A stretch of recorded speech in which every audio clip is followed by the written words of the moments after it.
Subscribe now, because this forgotten medieval method explains why timber buildings outlasted generations without chemicals. Across Europe, medieval barns, bridges, churches and houses still stand on original wooden elements that should have rotted centuries ago. These structures survived long before pressure-treated lumber, synthetic sealants, or modern engineering codes. This durability was not accidental. Medieval builders understood a specific rot-proofing principle that modern construction largely abandoned in favour of faster, cheaper methods. The trick was not a product or coating. It was a system that controlled moisture, airflow and wood behaviour from the moment a tree was cut to the way it was placed in the ground. Once you understand this system, the failure of modern wood suddenly becomes predictable, and the medieval solution becomes immediately usable again. Medieval builders focused on water movement rather than sealing wood from nature. The core mistake modern builders make is trying to trap wood in a sealed state. Medieval builders did the opposite. They assumed wood would get wet and designed every structure to let water move away quickly. Rot does not begin with water alone. Rot begins when moisture is trapped long enough for fungi to colonize. Medieval carpenters understood this through experience, even if they lacked modern microbiology. They raised wooden elements off the ground using stone plinths, rubble footings, or sacrificial base beams. Where wood had to touch earth, they used drainage layers of gravel or sand beneath it. This prevented standing moisture and allowed air circulation. Today, simply separating wood from soil and ensuring airflow can add decades to its lifespan without any chemical treatment. The most important medieval trick was, orienting wood exactly as it grew.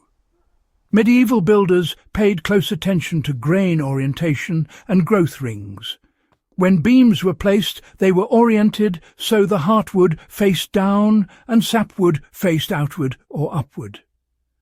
Heartwood is naturally more rot-resistant due to resin content and density. Sapwood absorbs moisture more easily and was treated as expendable. In surviving medieval structures, archaeologists consistently find heartwood placed where moisture risk was highest. Modern builders often ignore this distinction entirely. For practical application, when using logs or beams, placing the denser inner portion toward the source of moisture significantly slows decay. Lime was not mortar alone. It was a rot control system. One of the most overlooked medieval preservation tools was lime. Lime mortar and lime wash were breathable, alkaline, and self-healing. Unlike cement, lime allows moisture to pass through and evaporate. Its high pH creates an environment hostile to fungi and bacteria.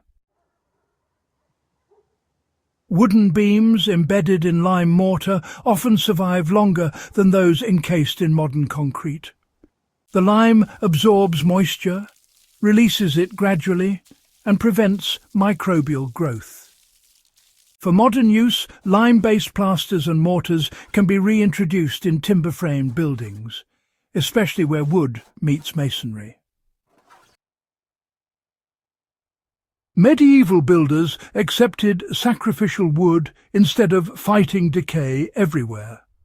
Another key principle was intentional sacrifice.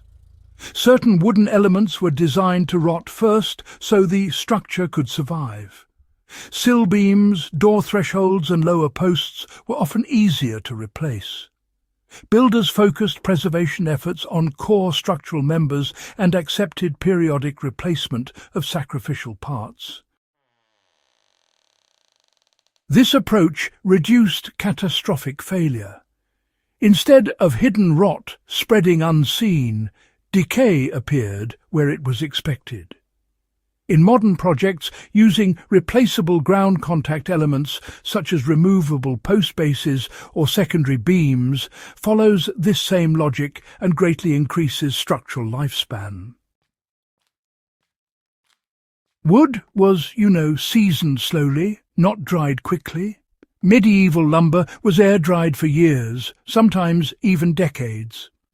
Trees were usually felled in winter, left intact with the bark still on, and stored under cover.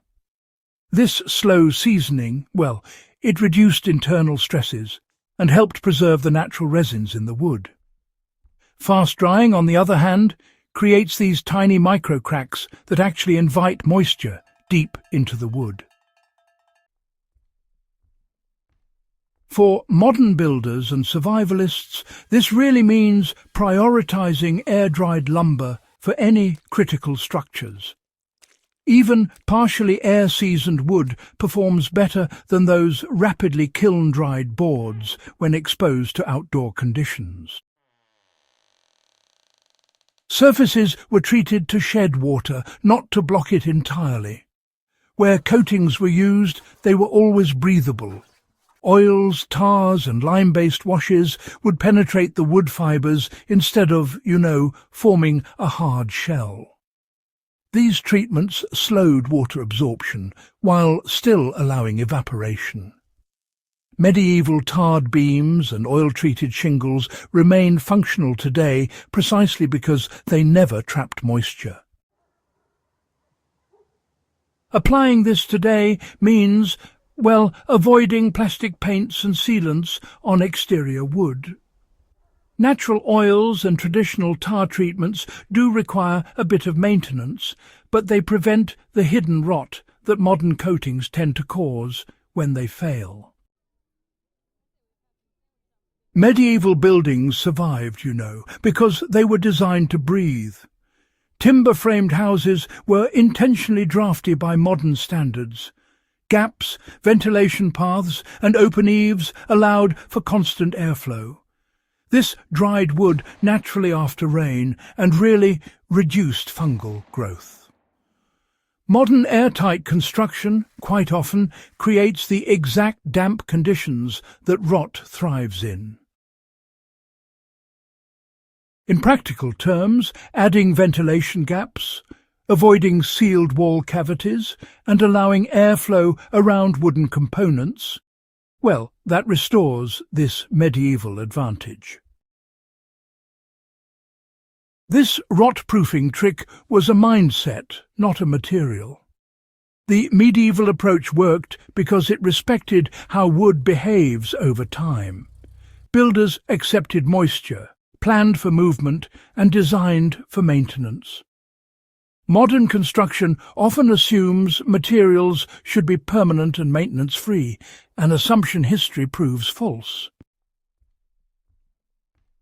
By combining drainage, airflow, slow seasoning, lime use and sacrificial design, medieval builders created structures that endured centuries of weather without modern chemistry.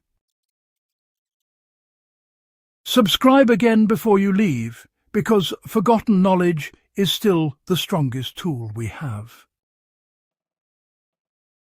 If this guide changed how you think about wood, construction and longevity, subscribe to Past to Live for more deep historical breakdowns that translate ancient methods into practical modern use.